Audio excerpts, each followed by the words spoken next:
Ryan Cole used to think that late rent notices were just paper, annoying, easy to ignore, harmless if folded and tucked away. That illusion shattered the morning the third notice slid beneath his apartment door and came to rest against his bare foot. The message was brief, impersonal, and final. He didn't need to read every word to understand what it meant. Time had run out. At 28, Ryan lived between gigs, deadlines, and hope. Freelance work had given him freedom once, or at least the feeling of it, but freedom didn't negotiate with landlords. The apartment was small and quiet, a one-bedroom he'd chosen because it felt temporary, as if permanence might trap him. Now the place felt like a waiting room where bad news arrived without warning. Ryan's phone buzzed on the kitchen counter. Daniel Brooks. He let it ring longer than he should have before answering. Daniel's voice was familiar, warm, and edged with concern. They had been together for 3 years, long enough to recognize when silence meant stress instead of space. "Did you eat?" Daniel asked. Ryan lied easily, the way he had learned to do when the truth felt like another failure. He said he was fine, said work was picking up, said things would smooth out. Daniel listened, but Ryan could hear the distance forming anyway.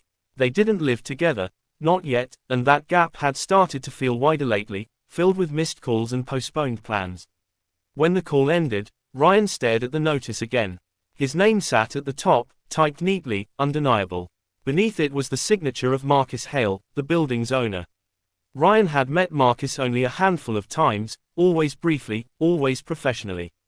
He was older, confident, the kind of man who seemed permanently settled, as if life had already made its decisions for him and stuck to them.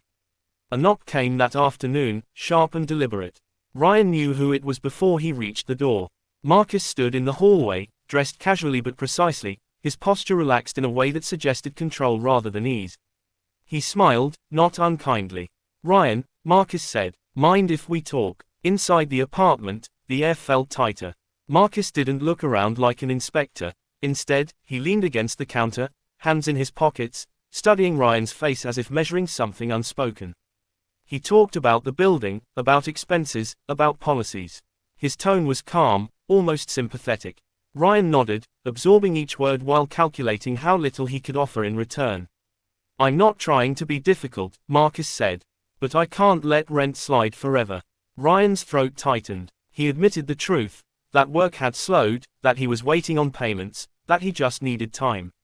Saying it aloud felt like confessing a weakness. Marcus listened closely, eyes steady, his expression unreadable. "Time," Marcus repeated. "That's usually what people ask for." There was a pause that stretched longer than necessary. Marcus stepped closer, lowering his voice, shifting the conversation from policy to possibility. He mentioned flexibility, understanding. He said he believed problems could be handled privately, between adults. Ryan sensed the change before it was named. The room seemed smaller, the silence heavier. Marcus wasn't threatening him, but the power imbalance was unmistakable. Ryan stood there, aware of his own vulnerability, aware of how badly he wanted relief. "Think about it," Marcus said finally, straightening up. "There may be other ways to handle this." After the door closed, Ryan leaned against it, his heart beating faster than fear alone could explain. He told himself it was nothing, just a poorly phrased offer, just stress warping his perception. Yet the words echoed anyway, settling somewhere dangerous. That night, Daniel texted to say he missed him. Ryan typed a response and deleted it twice. As he lay awake, staring at the ceiling, he realized that the notice on the table wasn't the only thing demanding a decision. And for the first time, he wasn't sure which choice would cost him more. Ryan Cole tried to return to routine after Marcus Hale's visit, but normalcy refused to cooperate. Every quiet moment carried the same question, circling his thoughts with quiet persistence. He answered emails, revised designs, and refreshed his bank account app as if repetition might conjure money out of thin air. Nothing changed. The rent notice stayed where he had left it, visible proof that avoidance was no longer an option. 2 days later, Marcus texted. The message was brief and polite, asking if Ryan had given any thought to their conversation. There was no pressure in the wording, which somehow made it worse. Ryan stared at the screen longer than necessary before replying. He told himself he only wanted clarity, that understanding the offer didn't mean accepting it. Even as he typed, he recognized the lie forming. They met in Marcus's office downstairs, a space that contrasted sharply with Ryan's apartment. It was warm, orderly, and deliberate, furnished with the confidence of someone who didn't worry about next month. Marcus offered coffee and spoke casually, as if they were equals discussing logistics instead of leverage. Ryan listened, aware of how easily Marcus controlled the pace of the conversation. Marcus didn't repeat his earlier words outright. Instead, he talked about discretion, about how complicated life could be, about how loneliness didn't discriminate between success and struggle. He shared fragments of his own story, a long-ended relationship, a quiet house, a routine built around work. The vulnerability felt real enough to disarm Ryan, blurring the line between sympathy and attraction. Ryan found himself talking too much. He admitted how exhausted he felt, how Daniel Brooks had been distant lately, how carrying everything alone had started to wear him down. Saying Daniel's name out loud shifted something. Marcus didn't comment, didn't judge, only listened with an attention that felt intimate in its intensity. The moment crossed a boundary without announcing itself. It arrived quietly, in the form of understanding glances and pauses heavy with implication. Ryan knew he should leave, knew that staying meant consent to something undefined but inevitable. Instead, he remained seated, letting the silence do the work neither of them wanted to name. When Ryan finally stood to go, Marcus placed a hand on the desk between them, not touching, not blocking, simply present. He said the rent issue could wait, that no decisions had to be rushed. The relief Ryan felt was immediate and unsettling. It came not from resolution, but from surrendering control. That night, Daniel called again. Ryan answered, forcing warmth into his voice. Daniel talked about his day, about missing Ryan, about plans they should make soon. Ryan responded automatically, his mind elsewhere, replaying Marcus's calm voice and measured patience. The guilt arrived late, muted by exhaustion and fear. Over the next week, Ryan found reasons to be in Marcus's orbit. A question about utilities, a follow-up about paperwork. Each interaction stripped away another layer of resistance. Marcus never demanded anything, which made Ryan feel responsible for every step he took closer. He told himself it was temporary, that survival justified compromise. The line was finally crossed on an ordinary afternoon, unmarked by drama.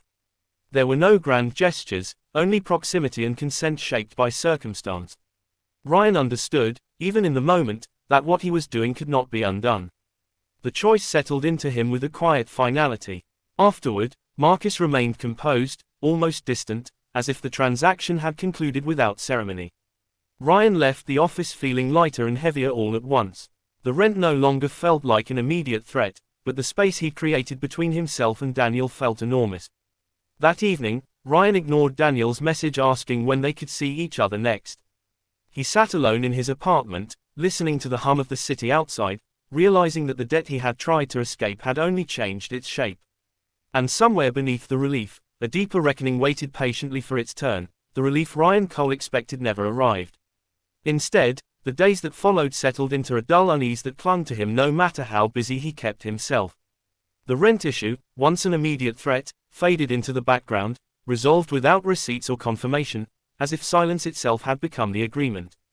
Marcus Hale didn't text, he didn't knock, his absence felt deliberate, and that made it worse. Ryan's phone vibrated more often now, usually with Daniel Brooks's name lighting up the screen. Each unanswered message deepened the quiet between them. When Ryan finally agreed to meet, it was because delay had become another kind of confession. They sat across from each other at a small cafe, sunlight cutting sharply through the window, exposing every hesitation Ryan failed to hide. Daniel noticed immediately. He always had. He asked careful questions, his tone gentle but precise, as if he were assembling a truth he already suspected. Ryan tried to deflect, tried to keep his answers vague, but the effort exhausted him.